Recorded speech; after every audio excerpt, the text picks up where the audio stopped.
बिस्मिल्लाहिर्रहमानिर्रहीम। जब मगरमच्छ भूखा होता है तो इसको मारना दुनिया के मुश्किल तरीन कामों में से एक है, लेकिन इसको मारना उस वक्त बिल्कुल आसान होता है जब ये खा पी कर बैठ जाता है। सूअर खाने की लालच में सारी जिंदगी आसमां की तरफ देख नहीं पाता, इसीलिए इसकी गर्दन नीचे की जानब ही अकड़ गई है। हम लोग भी मगरमच्छ और सूअर की तरह अपने आप को नुकसान पहुंचा रहे हैं। कहते हैं कि दो खरबूजे एक हाथ में नहीं आते, लेकिन हम लोग अपने पेट के एक हाथ में दो खरबूजे ही डाल देते हैं। फिर क्या होता है कि दिमाग में दौड़ने वाला खून भी पेट में जाकर खाना हजम करने लगता है। जब हम ज़्यादा खाना खाते हैं तो हमारा दिमाग काम करना छोड़ देता है और हमें नींद आना शुरू हो जाती है। ज़्यादा खाना खाने वाला बंदा अपनी आधी से ज़्यादा ज़िंदगी सोने में गुजार देता है। मतलब 60 साल की ज़िंदगी में 35 साल से ज़्यादा सोते हुए निकल जाते हैं। इसी की वजह से कॉलेजेस और यूनिवर्सिटीज़ में पढ़ने वाले स्टूडेंट्स जागने के लिए नशा आवर चीज़ों का इस्तेमाल करने लगते हैं। जब हम ज़्यादा खाना खाते हैं तो दिमाग को फ़ौरन टेंशन लग जाती है। बाप रे, अब खाने को हज़म करना पड़ेगा। सिर्फ खाने को हज़म करने की टेंशन ही दिमाग को नहीं होती, बल्कि दिमाग की ये टेंशन बरकरार रहती है कि इस खाने को हज़म करने के बाद इस ताकत को किस जगह जमा करूं। फिर दिमाग चर्बी की सूरत में इस ताकत को जिस्म के किसी न किसी हिस्से को लपेट देता है। फिर भी दिमाग की परेशानी बरकरार रहती है कि कहीं बंदे का दिल बंद ना हो जाए, कोई नस दबी रह ना जाए। तो आप मुझे बताएं कि ज़्यादा खाने वाले बंदे का दिमाग ज़िंदगी में परेशानियों के अलावा क्या सोचेगा भला। आजकल हम लोग अपने पेट को नहीं भरते बल्कि अपने नफ्स को भरते हैं। इसी पेट के नफ्स के चक्कर में सांप अपने बच्चों को खा जाता है, जबकि सांप को कभी कभार भूख नहीं होती फिर भी अपने बच्चों को नहीं बख्शता।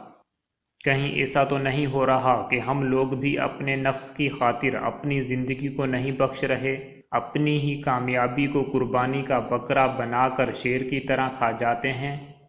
साइंस इस चीज़ को प्रूव कर चुकी है कि ज़्यादा खाना जल्द मौत का बायस बनता है।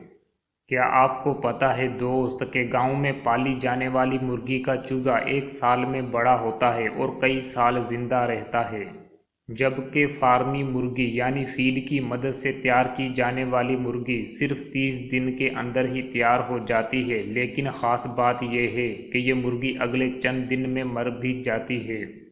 यही सब कुछ ज़्यादा खाने वाले बंदे के साथ भी होता है।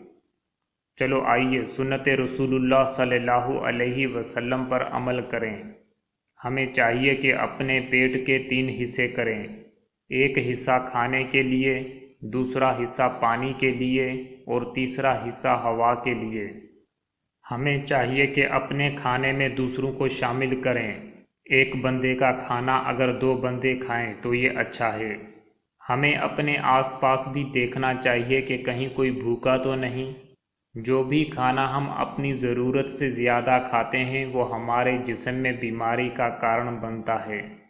आपने बैलेंस डाइट का टर्म तो सुना होगा। बैलेंस डाइट यानी मुतवाज़न खुराक वो खाना होता है जो जिस्म की ज़रूरियात को मद्देनज़र रख कर खाया जाए।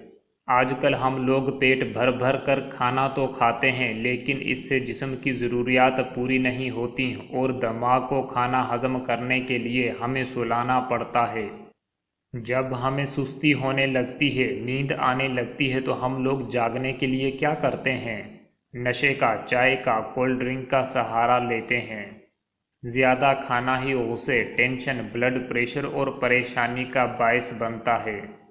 क्या आपको पता है दोस्त, इस वक्त भी पूरी दुनिया में ऐसे लोग मौजूद हैं जो सिर्फ 3 घंटे 4 घंटे ही सोते हैं फिर भी कामयाब और सेहतमंद हैं, क्योंकि वो लोग सुन्नते रसूल पर अमल करते हैं। वो कभी तो 2-3 खजूर खा लेते हैं तो कभी पानी में थोड़ा शहद और नींबू डालकर पी लेते हैं। दोस्त, आप आज से ही इन अच्छी चीज़ों को खाना और दूसरी अच्छी आदतें बनाना शुरू ना कीजिएगा, क्योंकि आज जो बंदे भी सिगरेट के 2-3 पैकेट्स पी जाते हैं, इन्होंने भी अपनी इस आदत को एक सुट्टे से शुरू किया था। तो आप भी किसी भी अच्छी आदत को अपनाने के लिए एक सूटे की तरह थोड़ा थोड़ा करके अपनी आदत बनाओ।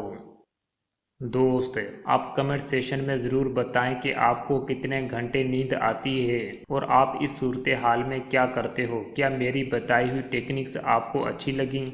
अगर आपको ये वीडियो अच्छी लगी तो लाइक और शेयर कीजिएगा और हमारे साथ जुड़ने के लिए इस चैनल को सब्सक्राइब करके बेल आइकन को दबा दीजिए ताकि नई अपलोड होने वाली वीडियोज़ आप सबसे पहले देख पाएँ।